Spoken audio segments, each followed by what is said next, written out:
Olá, turma, tudo bem? Boa noite. Mais um dia, né? Mais uma leitura, mais um dia de devocional, mais um dia que a gente está aqui para adorar, para meditar, para mergulhar naquilo que Deus tem para nós. Vamos orar, entregar esse momento ao Senhor, entregar essa leitura para Ele hoje, para que o Espírito Santo continue ministrando as nossas vidas de maneira tão maravilhosa, de maneira tão preciosa. Como eu amo a presença do Senhor nesses momentos de leitura, porque a gente sente que o Senhor vai ministrando as nossas vidas. Jesus, eu quero muito te agradecer, Pai, por esse momento, por essa noite, por aquilo que o Senhor já está fazendo conosco dentro do livro de Provérbios. E eu sei, Senhor, que esses 10 dias em que nós vamos meditar em Provérbios serão dias de muito confronto com as nossas atitudes, de muito confronto com o nosso eu, Pai, com as nossas sabedorias próprias, com os nossos entendimentos, com aquilo que nós achamos que é certo, mas que a tua palavra diz que é errado. E nós queremos, Jesus, cada dia mais ser transformados por essa verdade, ser moldados por essa verdade, Pai, para glorificar o teu nome, para dizer o quanto nós te amamos e tememos o Senhor. É por isso, Pai, que nós queremos te honrar obedecendo a tua palavra, Pai. Muito obrigado pela vida dos meus irmãos, obrigado pelas pessoas, Senhor, que têm estado aqui com a gente nessas leituras, que tem meditado também junto com a gente, que tem visto os vídeos. Obrigada, Jesus. Nós queremos que as vidas, a nossa vida seja edificada pela tua palavra, Senhor. E assim, por onde quer que esse vídeo for, Pai, que o Senhor possa estar movendo na vida das pessoas e elas possam sim, Senhor, te amar cada dia mais. Esse é o nosso desejo, Pai, esse é o desejo do nosso coração. Em nome de Jesus. Amém, queridos? Glória a Deus. Vamos lá, gente? Vamos ler. Hoje a gente vai ler Provérbios 4, 5 e 6. Serão 3 provérbios por dia, tá? Que são a média de versículos que a gente tem que ler por dia para dar a Bíblia completa no final do ano, tá bom? Então vamos lá. Capítulo 4, versículo 1. Ouçam, meus filhos, a instrução de um pai. Estejam atentos e obterão discernimento. O ensino que ofereço a vocês é bom, por isso não abandonem a minha instrução. Quando eu era menino, ainda pequeno, em companhia de meu pai, um filho muito especial para minha mãe, ele me ensinava e me dizia: apegue-se às minhas palavras de todo o coração. Obedeça aos meus mandamentos e você terá vida. Procure obter sabedoria e entendimento. Não se esqueça das minhas palavras, não se esqueça das minhas palavras, nem delas se afaste. Não abandone a sabedoria, e ela o protegerá. Ame-a, e ela cuidará de você. O conselho da sabedoria é: procure obter sabedoria. Use tudo que você possui para adquirir entendimento. Dedique alta estima à sabedoria, e ela o exaltará. Abrace-a, e ela o honrará. Ela porá um belo diadema sobre a sua cabeça e dará de presente a você uma coroa de esplendor. Ouça, meu filho, e aceite o que digo, e você terá vida longa. Eu o conduzi pelo caminho da sabedoria e o encaminhei por veredas retas.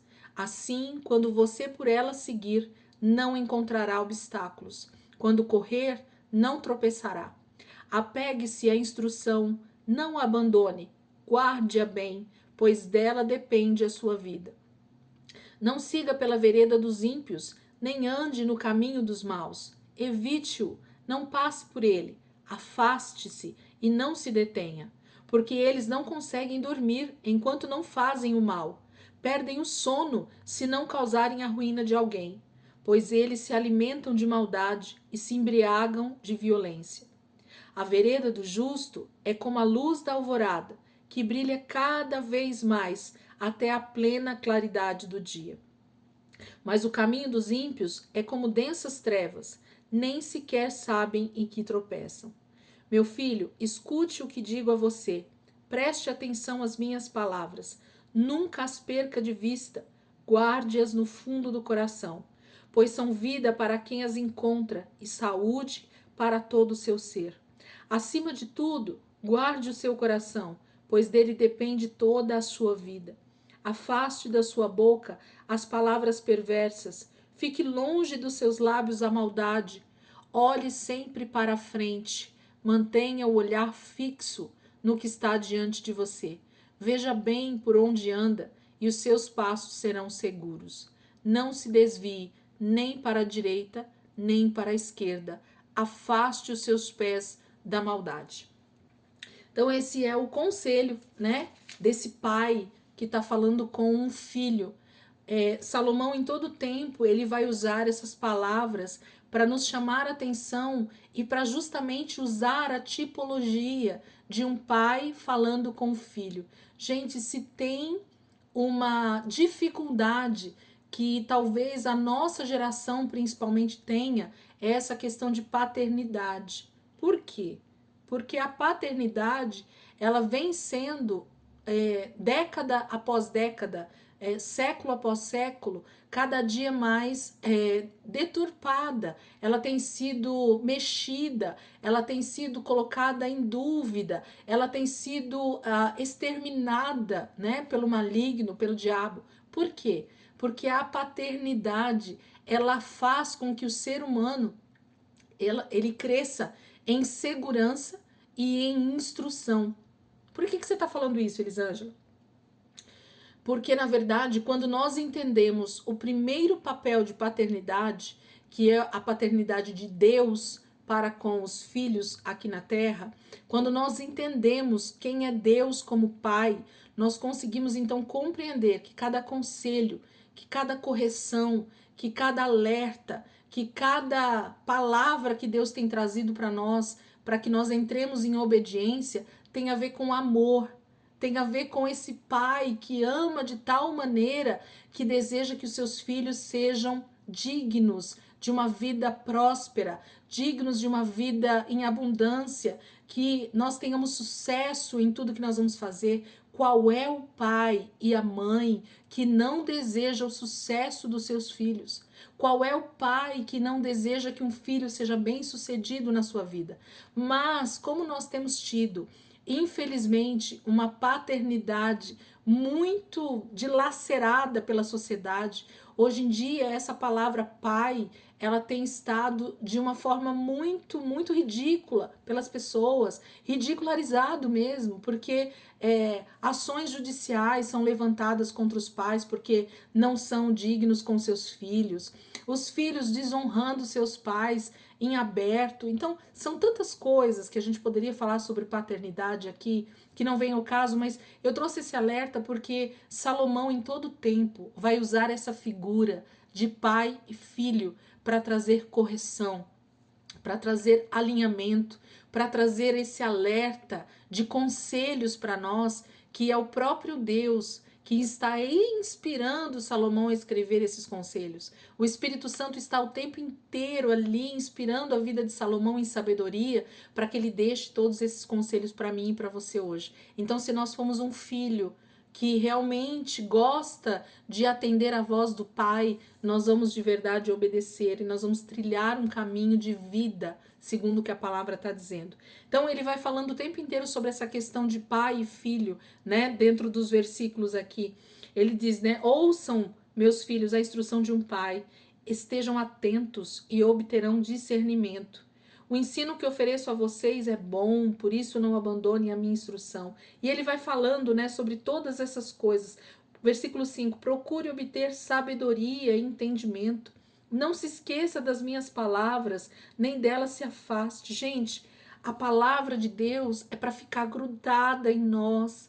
Nós precisamos entender que essas práticas de devocional, de leitura da palavra, de estudo, elas precisam ser algo constante na nossa vida como filho. Porque se eu desejo obedecer a Deus, eu preciso conhecer a sua palavra, eu preciso conhecer os seus mandamentos, eu preciso conhecer a vontade do meu Pai. Qual é a vontade do meu Pai para mim? Porque meu Pai sabe o que é melhor para mim. É isso que a gente precisa ter como entendimento. Ele vai falar sobre vida longa, ele vai falar sobre uma vida de bem-aventuranças, né? Ele vai falar que se eu seguir a sua voz, se eu seguir a sua instrução, eu não vou tropeçar. Gente, como é bom a gente ter luz no caminho da gente para enxergar aonde tem um buraco, aonde tem uma pedra que a gente pode tropeçar. Mas quando a gente vive em trevas, quando a gente vive em desobediência, a tendência é nós tropeçarmos todo o tempo, é a gente cair.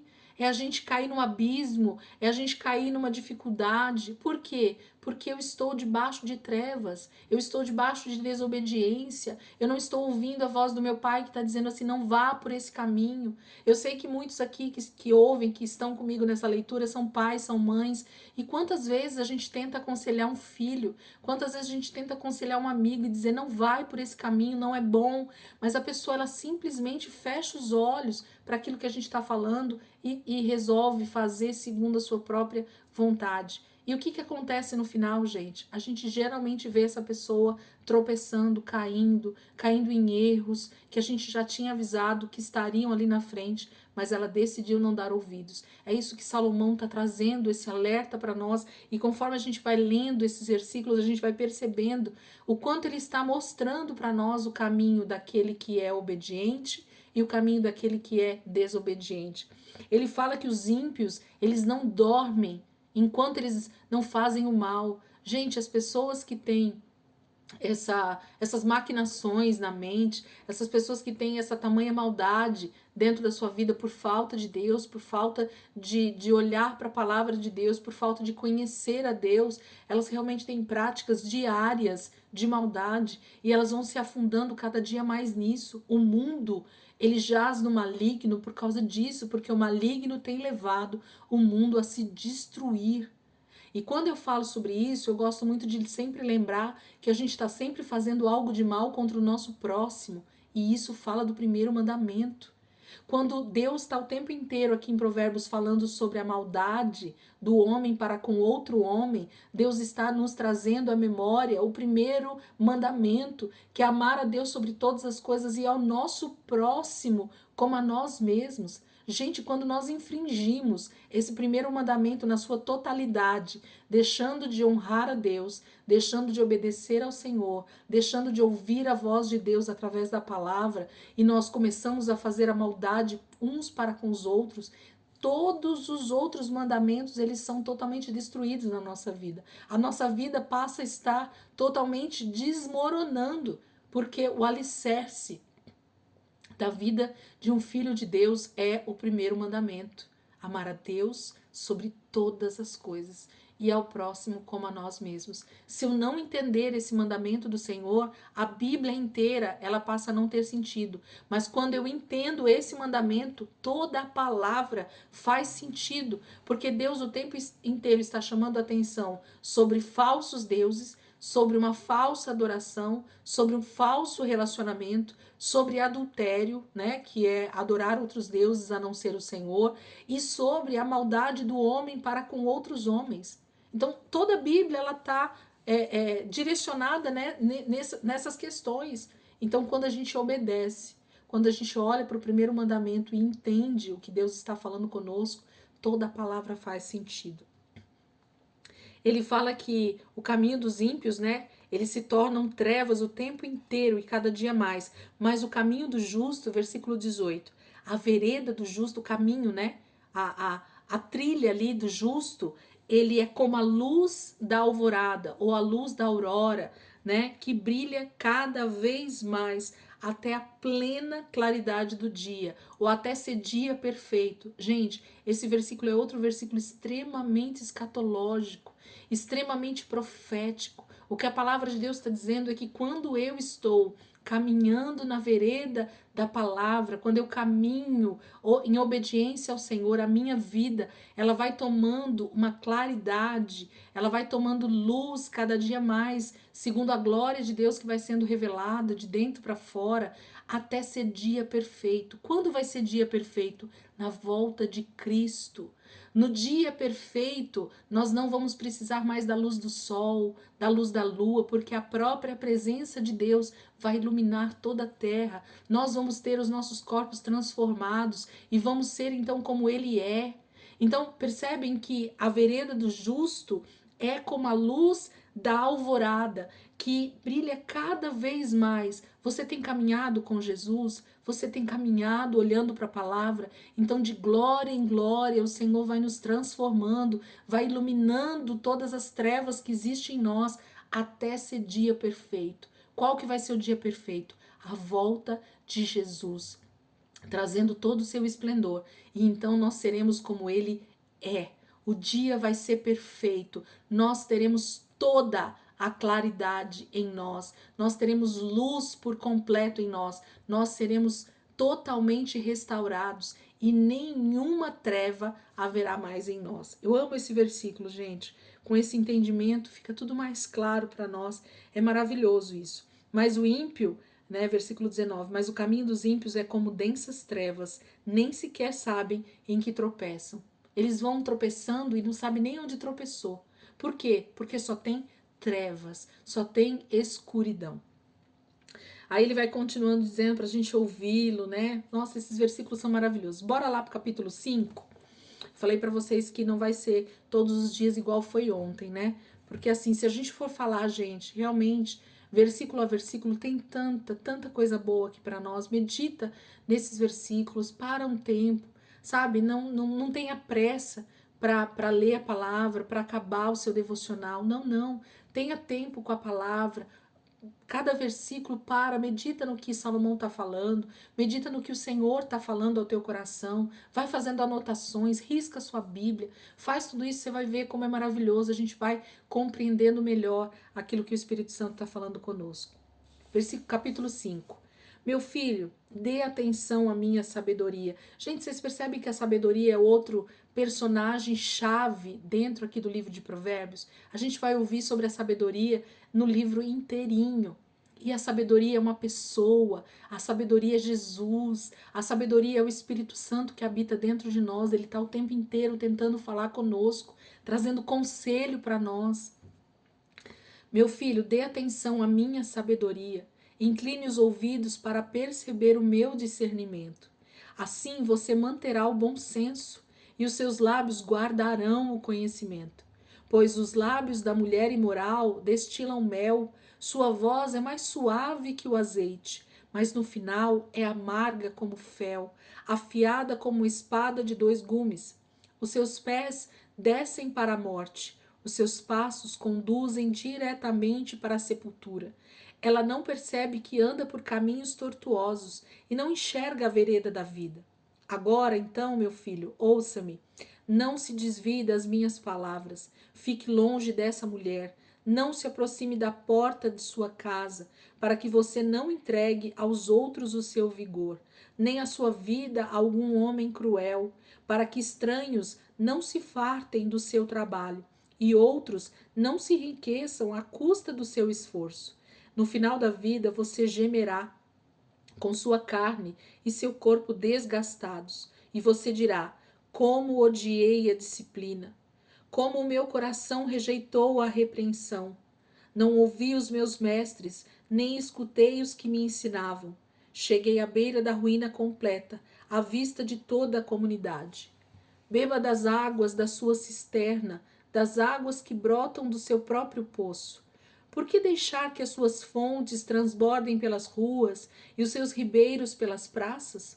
Que elas sejam exclusivamente suas, nunca repartidas com estranhos. Seja bendita a sua fonte. Alegre-se com a esposa da sua juventude, gazela amorosa, corça graciosa, que os seios da sua esposa sempre o fartem de prazer e sempre o embriaguem os carinhos dela.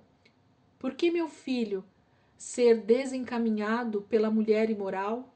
Por que abraçar o seio de uma leviana? O Senhor vê os caminhos do homem e examina todos os seus passos. As maldades do ímpio o prendem, ele se torna prisioneiro das cordas do seu pecado. Certamente morrerá por falta de disciplina, andará cambaleando por causa da sua insensatez. Esse capítulo 5, ele fala dessa questão, principalmente do homem avaliar a sua vida no casamento. E aí, mais uma vez, eu faço esse paralelo. Esse texto está falando sobre o homem que despreza, né, ou a mulher que despreza o seu casamento, e por causa disso, ele vai dar os seus bens para outras pessoas através do divórcio, ele vai ter que pagar pensão, né, para os seus filhos, e outros vão pegar os seus bens e vão usufruir os seus bens. Então, o texto está falando sobre isso. Mas Salomão está indo além. Salomão está falando justamente também espiritualmente sobre a nossa vida com Deus, para que a gente se deleite justamente nesse casamento espiritual que existe entre nós como noiva e o Senhor, entre essa relação íntima que Deus o tempo inteiro pede de nós e que muitas vezes nós entregamos a nossa vida a outros prazeres, a outros deleites, a outros maridos, a outras esposas, né? Espiritualmente falando, que eu estou dizendo aqui. Então, que a nossa vida seja extremamente fiel ao Senhor e também dentro do nosso relacionamento conjugal entre marido e mulher. Porque assim, não só a nossa vida vai estar debaixo de uma prosperidade que o Senhor vai dar, porque Ele ama o casamento, porque Ele ama a aliança entre um homem e uma mulher, porque Ele ama a família, porque Deus instituiu tudo isso como algo extremamente precioso para demonstrar algo espiritual. Deus fez do casamento esse exemplo para nós. Então, que nós não venhamos entregar aquilo que Deus tem nos dado de prosperidade dentro da nossa vida pessoal, como esposa, como marido, para outras pessoas usufruírem por causa do nosso pecado, por causa da nossa ignorância, pela falta de disciplina. Ele está falando que esse homem, no final da vida, ele vai olhar para trás e vai falar: por que que eu odiei a disciplina? Por que que eu não dei ouvidos para as pessoas que estavam me aconselhando? Por que que eu não dei ouvido à sabedoria? Gente, a sabedoria é o próprio Espírito Santo, é a própria palavra de Deus, que está aqui o tempo inteiro dizendo: olha para mim, leia a palavra, se alimente de mim e você vai obter discernimento, você vai obter sabedoria, você vai obter entendimento, né, sobre as coisas, você vai administrar melhor a sua vida, você vai levar a sua vida debaixo de prosperidade. É isso que a palavra está dizendo para nós. Capítulo 6, gente. Capítulo 6. Advertência contra a insensatez. Capítulo 6. Meu filho, se você servir... meu filho, se você serviu de fiador do seu próximo, se com um aperto de mãos empenhou-se por um estranho e caiu na armadilha das palavras que você mesmo disse, está prisioneiro do que você falou, do que falou. Então, meu filho, uma vez que você caiu nas mãos do seu próximo, vá e humilhe-se. Insista, incomode o seu próximo. Não se entregue ao sono, não procure descansar. Livre-se como a gazela se livra do caçador, como a ave do laço que a pode prender. Observe a formiga, preguiçoso. Reflita nos caminhos dela e seja sábio. Ela não tem nem chefe, nem supervisor, nem governante, e ainda assim armazena as suas provisões no verão e na época da colheita ajunta o seu alimento. Até quando você vai ficar deitado preguiçoso? Quando se levantará de seu sono? Tirando uma soneca, cochilando um pouco, cruzando um pouco os braços para descansar, a sua pobreza o surpreenderá como um assaltante, e a sua necessidade sobrevirá como um homem armado sobre você. O perverso não tem caráter, anda de um lado para o outro dizendo coisas maldosas, pisca o olho, arrasta os pés e faz sinais com os dedos. Tem no coração o propósito de enganar, planeja sempre o mal e semeia discórdia. Por isso, a desgraça se abaterá repentinamente sobre ele. De um golpe será destruído irremediavelmente. Há 6 coisas que o Senhor odeia e 7 coisas que ele detesta: olhos altivos, língua mentirosa, mãos que derramam sangue inocente, coração que traça planos perversos, pés que se apressam para fazer o mal, a testemunha falsa que espalha mentiras e aquele que provoca discórdia entre irmãos. Meu filho, obedeça aos mandamentos de seu pai e não abandone o ensino de sua mãe. Amarre-os sempre junto ao coração, ate-os ao redor do pescoço. Quando você andar, eles os guiarão. Quando dormir, o estarão protegendo. Quando acordar, falarão com você. Pois o mandamento é lâmpada, a instrução é luz e as advertências da disciplina são o caminho que conduz à vida. Eles o protegerão da mulher imoral e dos falsos elogios da mulher leviana. Não cobice em seu coração a sua beleza, nem se deixe seduzir por seus olhares, pois o preço de uma prostituta é um pedaço de pão, mas a adúltera sai à caça de vidas preciosas. Pode alguém colocar fogo no peito sem queimar a roupa? Pode alguém andar sobre brasas sem queimar os pés? Assim acontece com quem se deita com mulher alheia. Ninguém que a toque ficará sem castigo. O ladrão não é desprezado, se faminto rouba para matar a fome. Contudo, se for pego, deverá pagar 7 vezes o que roubou, embora isso lhe custe tudo o que tem em casa. Mas o homem que comete adultério não tem juízo. Todo aquele que assim procede, a si mesmo se destrói. Sofrerá ferimentos e vergonha, e a sua humilhação jamais se apagará. Pois o ciúmes desperta a fúria do marido, que não terá misericórdia quando se vingar.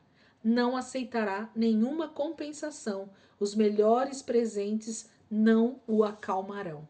Capítulo 6, né? Que a gente acabou de ler. Então fala sobre essa insensatez, né? E a primeira insensatez que o texto começa falando aqui para nós e trazendo um alerta e trazendo conselho e trazendo então sabedoria para nós é sobre ser fiador. É sobre dar o seu nome para uma outra pessoa como uma fiança, né? Como uma garantia. Gente, a Bíblia, ela está há mais de 3.000 anos deixando registrado aqui para nós a questão de nunca sermos fiador de ninguém. Não empreste o seu nome a ninguém. Não dê o seu nome para ninguém como fiança, como parte de um pagamento, como garantia para alguém. Por quê? Porque, na verdade, se a pessoa já está pedindo o seu nome como fiador, muito provavelmente ela não tem um bom nome na praça. Ela não tem uma vida de garantia, porque uma pessoa que ela tem uma boa reputação e um bom nome, dificilmente alguém vai pedir uma garantia como forma de pagamento. A gente vê isso todo o tempo. Eu trabalho no comércio e a gente vê isso todo o tempo. Quando uma pessoa ela tem um bom nome, ela nunca vai precisar de fiador, porque ela vai ter crédito na praça, porque ela vai ter crédito nos bancos, porque ela vai ter crédito com o seu próximo, porque a boa reputação dessa pessoa vai falar por si mesma.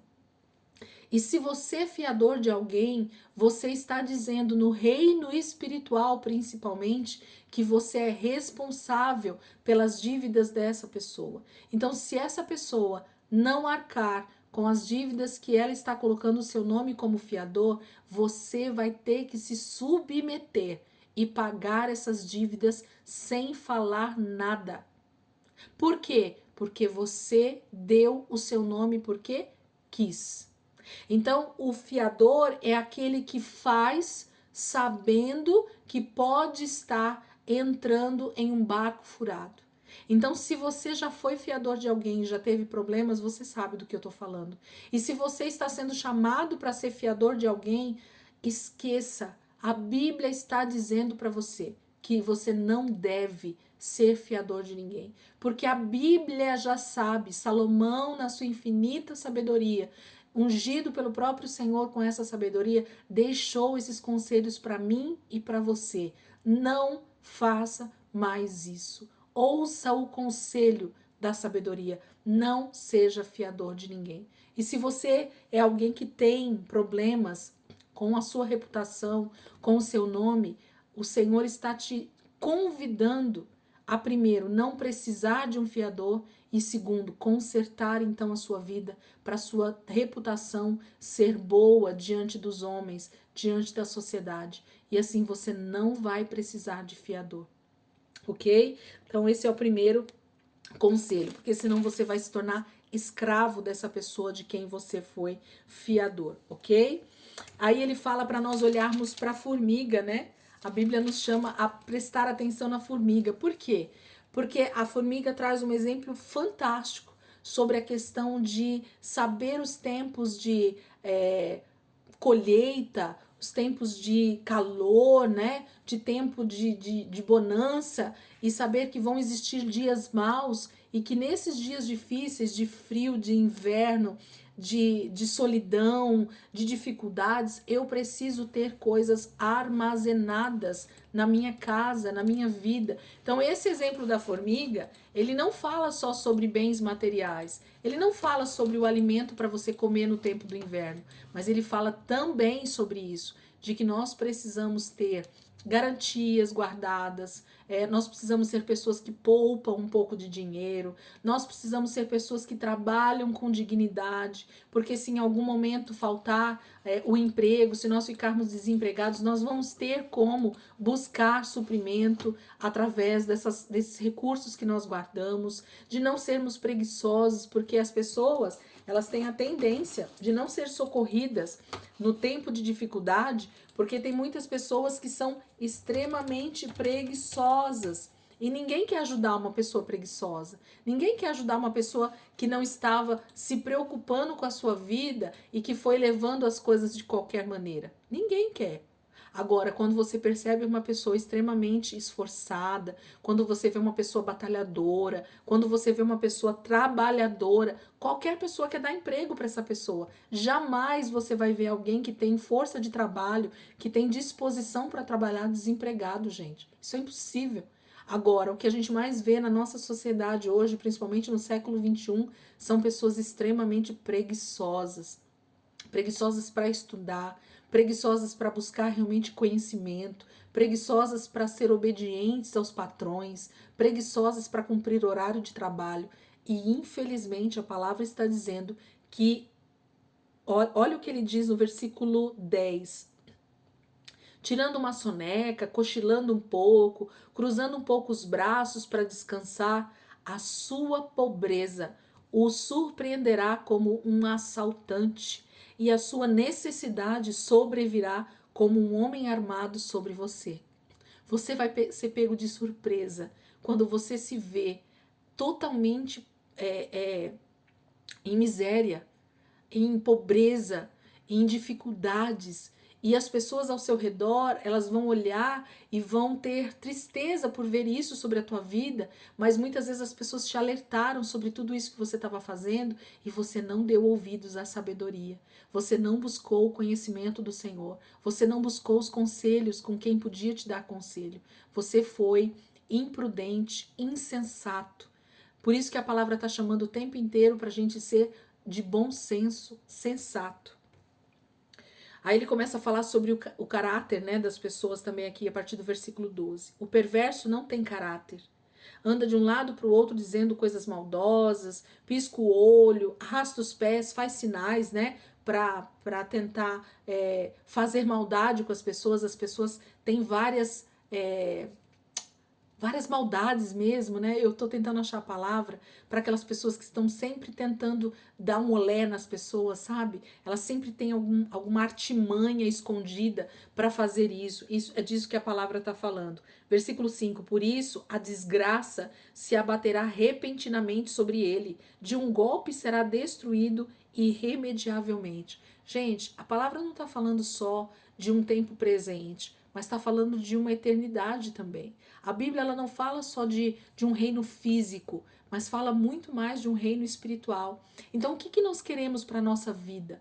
Um futuro de paz, esperança e de eternidade com o Senhor? Ou nós queremos permanecer na maldade, permanecer na desobediência e sermos pegos de surpresa com o juízo de Deus na volta de Jesus e sofrermos o castigo eterno por causa da maldade dos nossos corações? Então a sabedoria está nos chamando a dar ouvidos para ela, a sair desse universo de maldade, de ouvir o perverso, de andar com o perverso.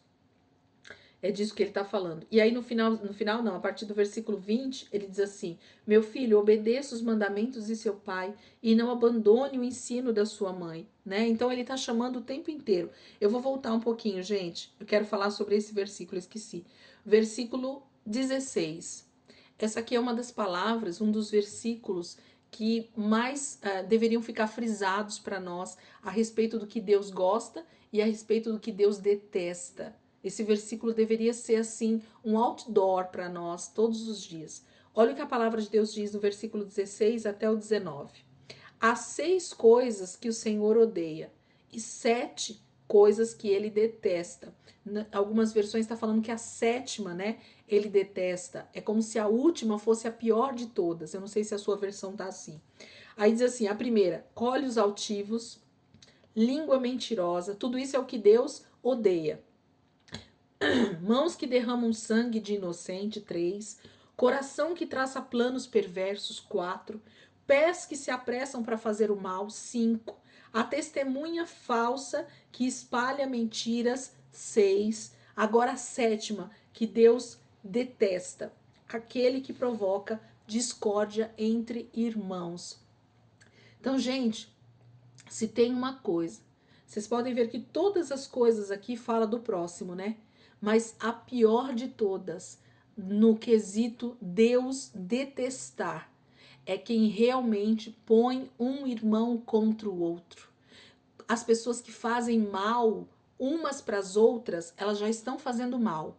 Mas uma pessoa que se deixa ser usado para ser o pivô de discórdia entre outras duas pessoas, ela precisa amarrar uma pedra no pescoço e já se matar. Porque Deus detesta esse tipo de atitude, de quem traz discórdia, que traz disse-me-disse, que traz fofoca entre as pessoas e faz com que duas pessoas entrem em discórdia por causa da sua atitude. Meu irmão, muito cuidado.